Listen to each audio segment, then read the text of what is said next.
do it. Hi, everybody. My name is Natalie Miller, and this is Bobby Joe. And we are just going to have a little chat about our upcoming workshop. The workshop is called the Pregnancy Power Hour, and we are super, super excited. So before we get started, I'll talk a little bit about myself, and then Bobby Joe will share some as well. So I am an occupational therapist of 16 years and I specialize in all kinds of women's health. So anywhere from first periods all the way to menopause and beyond. But I really am just super passionate about helping pregnant and postpartum women with this huge life transition because when I had my own two kiddos a few years back, I just realized that the support kind of stops. Once you have all of your pregnancy visits and then the baby's born, the support for the mom kind of there isn't a whole lot to go on. So I realized that when I had my own kids and I realized how much occupational therapists just really support people with huge life transitions. And so who better to help all the moms out there? And so that's where Mighty Mothers and More was born, my little business. And we do all kinds of really fun programs. But what we're super excited about coming up is this pregnancy power hour. And it is about an hour of just awesome information for any pregnant mom out there. So, Bobby Joe, talk a little bit about yourself. Hi, everyone. I'm Bobby Joe. I'm a third year occupational therapy student. I'm doing my capstone project with Natalie here at Mighty Mothers. We've been having a great time filming, getting all of this stuff ready for you guys. I chose to kind of go the pelvic floor route just because I haven't had a ton of experience with it myself, but I've come through and I've realized that a lot of women in general are left out of research. They're left out of the conversation when we're talking about a lot of health problems. And I just realized that I wanted to be part of the solution and not part of the problem. I love it. Yes. And we've just been having such a great time talking about all of the different ways that women need and deserve support. And it's really been a great thing. So we cannot wait to share all that we've come up with. So raise your hand if you've ever heard just do Kegels and you'll be fine, right? Like 100%, absolutely. Or the whole, like everyone pees a little bit, it's just something that you experience as a woman. You'll always yeah. do that. Yep, down the road at some point, if you've been a mom, you're gonna pee yourself, right? So I feel like that's out there in the community. Just it's what everybody always says, but it doesn't have to be the case. And also there's way more to it than just doing a Kegel or just, and it's not that Kegels are all bad, but there's a lot more to it. So I wanted to share a quick story actually about myself. I mentioned I have two kids and a while back, I was at this big dance workshop. It was sort of like a dance fitness class that I used to take. And while all of us were taking breaks and getting water and just sort of chatting amongst ourselves, I was relatively new postpartum. I think I was under a year. My child was under a year old. And I had had a C-section. And one of or several of the moms were like, well, at least you don't have to worry about peeing yourself because you had a C-section. And I just remember being like, oh, okay, well, that's a good, that's good. But I just had no idea then that that really isn't the whole story. That C-section, yes, okay, there's things that happen with the C-section that make it different from a vaginal delivery, but that doesn't necessarily mean that your core and pelvic floor will have or not have issues, or that you will or will not pee yourself later on. So that was interesting. And also, a lot of people were giving me the advice of just do Kegels, if they didn't know my C-section history. Because a lot of people assume that a C-section means your pelvic floor will be fine. And then also a lot of people assume that just doing Kegels will strengthen your pelvic floor.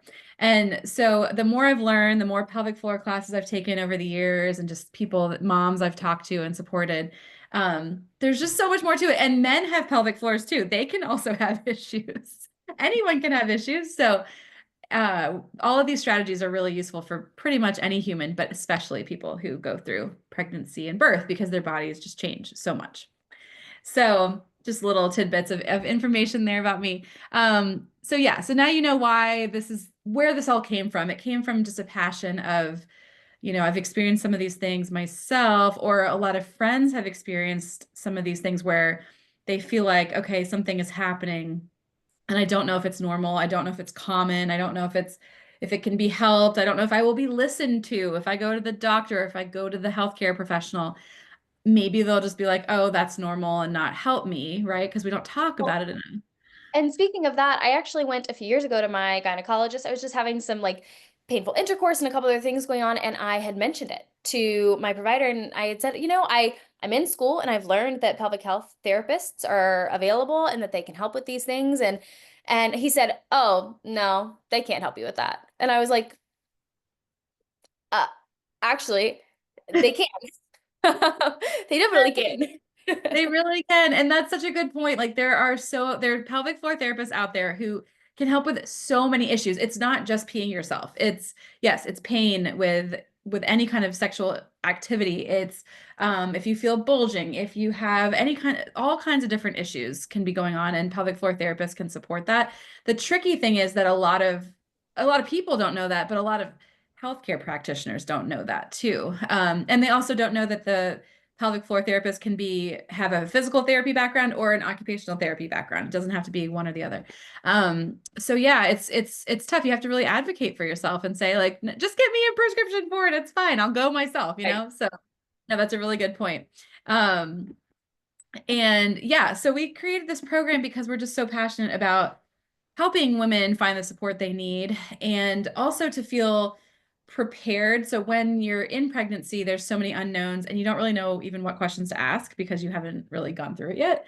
So we're sort of starting the conversation and just being open-minded and down to earth about it and saying like, yeah, here's some things to think about. And if you feel like this is just the tip of the iceberg, there's more that we have to offer as well. So and on that note, what even is OT, right? Because a lot of people don't necessarily know what OT is. That's okay. We're used to that. Um, Nobody knows what we do. Nobody knows what we do. We do not find people jobs. I know that's what a lot of people think. Um, no, we really are. If I had to summarize it as briefly as possible, we help with major life transitions, and sometimes that's related to a major illness or injury, like say a stroke or something like that. And sometimes it's just a life transition that is more common, pregnancy and birth, right? So we look at all kinds of things like your environment and your support system and um, what information you already do know, what information you don't know, what is your physical situation, your mental health. And then we also really emphasize that you are an individual and you know yourself best and your family best. So it's not just, we try really hard to not just throw information at you, but to meet you where you are, really. So that's why I think OTs are really well equipped for just supporting mamas because, yeah, and this workshop is not just another Kegels talk. Like I said, they're important and that's a part of the puzzle, but there's a lot more to it. And this workshop is meant to be the real practical ways to feel good in your body and your mind through pregnancy and beyond. And just things that a lot of moms have told us they wish they had known sooner. And that ranges from moms that are similar to our age to all the way to grandmas. And, a lot of people have said, oh, I wish I had known that. Um, we can't change the past, but we can change the future. So, a couple of things that the main topics that we're going to have during the workshop are pelvic floor myths and must knows. So, what's like actually normal, what's not, and then just a simple exercise you can start doing right away to connect with your body and just sort of start yourself on the right path. We talk about mental health and support planning. So, the difference between baby blues versus postpartum depression, and then some tips on how to create a support plan for your harder days in case you have them. And then how to prepare yourself, how to make a hospital bag be ready for what you need and your partner, not just for what baby needs, but what you could really benefit from, again, from the eyes of an OT. And we think about a lot of different factors, not just a couple of things. So it's going to be a really great workshop. We're super, super excited. And I would love for Bobby Joe to just ask me. We have a whole bunch of frequently asked questions that we've kind of compiled from different people who've been asking us, emailing us, messaging us, whatever. So take it away. Ask me all the questions. All right. So the first question is, who is this workshop even for? I Great think. question. It is for pregnant women, but that it can also be for people who are sort of in the early stages of planning a pregnancy or family planning. And then it can still work for people who are recently postpartum as well. There's a lot of really great information there overall. There really is. Some of this is really helpful to implement ahead of time, but even if you don't have that opportunity, that's still okay. Totally. And if you're, we'll talk about this in a little bit too, but if you're having more kids down the road, it's always good to plan ahead for that as well. So remember that we focus on what you need as an individual human. Now, we won't know you individually necessarily, but we kind of help guide you to think about things for yourself too. Like we kind of point things out, but help you figure out what works for you as well. We're not just vessels that carry the baby, although sometimes our healthcare system makes it feel that way. It's important to care for our bodies so that we care for the infant growing as well. But I really want to emphasize that you are individuals and you deserve care as well. And they're not mutually exclusive. You don't care for the baby and then not for yourself or vice versa. So, all right, what else? Right. That leads me perfectly into my next one though, because you had mentioned a bit about multiple kids. And so this question is what if this is my second or third baby? Should I still come? Yes. Okay. Absolutely. I really think that you can always learn more. So every birth is different from person to person, but even within your own life experience, your births might be different. So you might have a C-section and then a VBAC, which is a vaginal birth after C-section, or you might have two vaginal deliveries or two C-sections or just a combination of things. A birth might be more traumatic or a birth might not be traumatic at all. So just a lot of different things can happen, and I think it's always good to be as prepared as possible. You can always learn more. I'm a big learner. I love to learn. But yeah, you might not go through the same exact birth situation with the next kiddo. So family dynamics might change, your mental health might change. It's always important to learn about your pelvic floor too, because the more you're adding on to how it stretches and kind of goes back into place, it might need more supports or different supports down the road as well. So I think it's always helpful to have this info. Our next question is, I am planning on having a C-section. Should I still come? I'm a C-section mama now. I actually had two. So, yes, I think you should still come.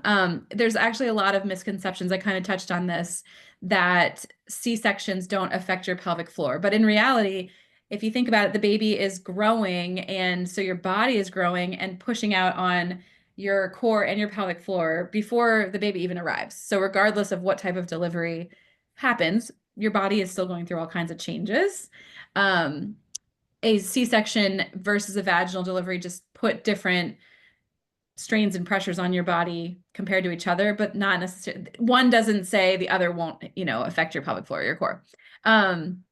The truth is you can have pelvic floor dysfunction at any stage of life, even before having kids. I think, birth and stuff kind of puts you at gives you a little bit more of a chance of having those dysfunctions, but you can have dysfunction in your pelvic floor without even having a kiddo. So yes, even if you're a C-section mom planning on having a C-section or you've had one in the past, yes, this information is still relevant. Perfect. What if mamas have already been to all of the classes at the hospital? Should they still go to this one? Also a good question. First of all, I think the hospital classes are still super important. I don't think this class takes away from those and vice versa. I think again, the more education you can have, the better, because the more knowledge you have, the more power you have, right? And I'm all about we are all about empowering people to make decisions that work for them because they have information. And if you don't have all the information, it's hard to make informed decisions. So, that being said, the hospital classes I think are super, super useful. They cover a lot of great information. A lot of the time, those classes are going to be focused on preparing for the birth. So, teaching you how to give birth, typically vaginally, is what they'll talk about.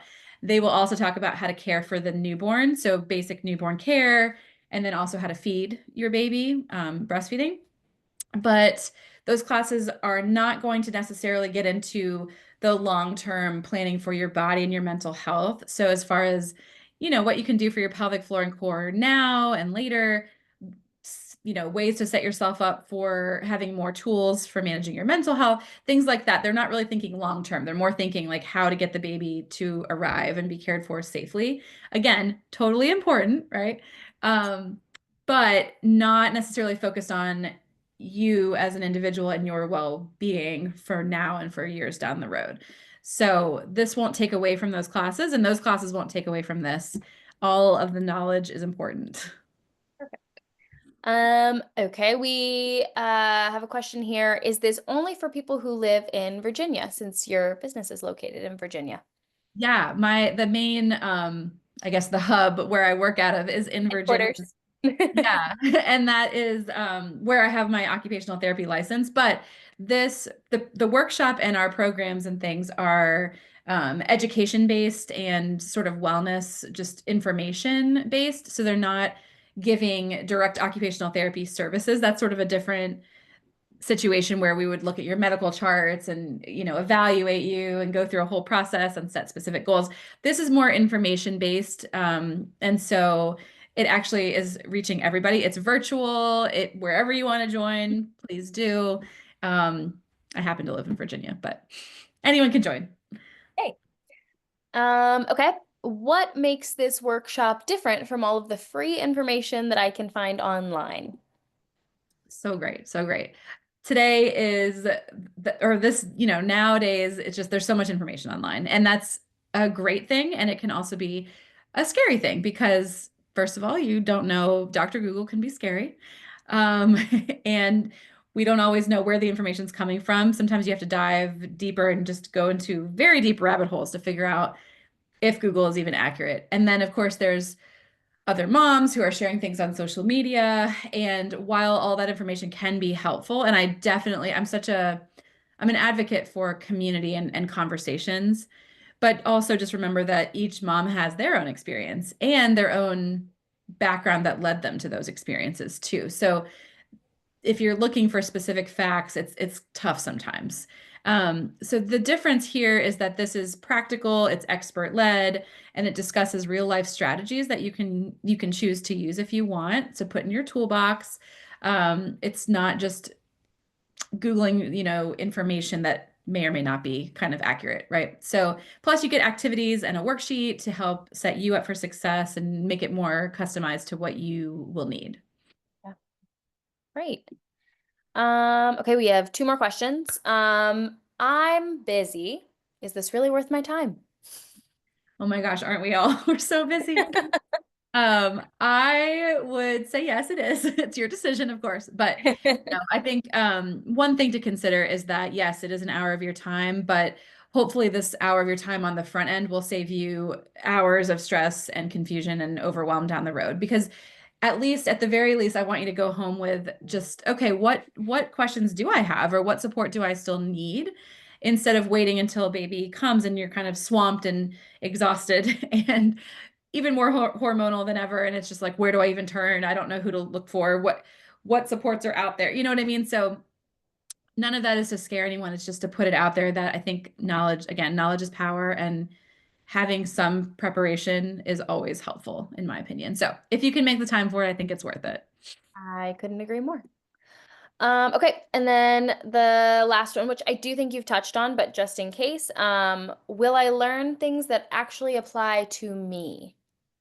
Like And me as in the individually. general me, not like me, but like Yeah, like this person asked a that. specific person. Yeah, yeah, yeah.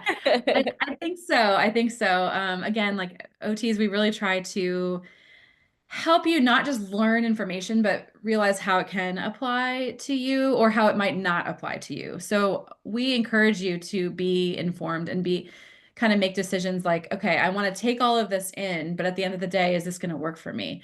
That's really that's the hill I will stand on is for people to just feel like they can make their own decisions. I think you're going to walk away with real tools and answers so that you can feel more prepared and less overwhelmed.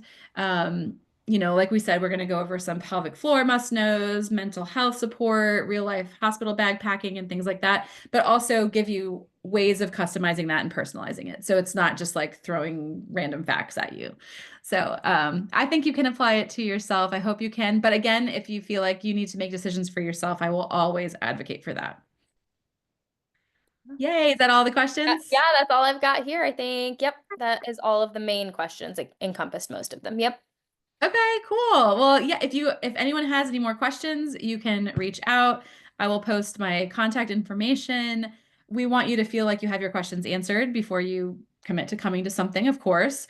But we really do think that this is a supportive community of women who, want to know more information, and we're here to support you on your journey. So thank you so much. Thank you. All right.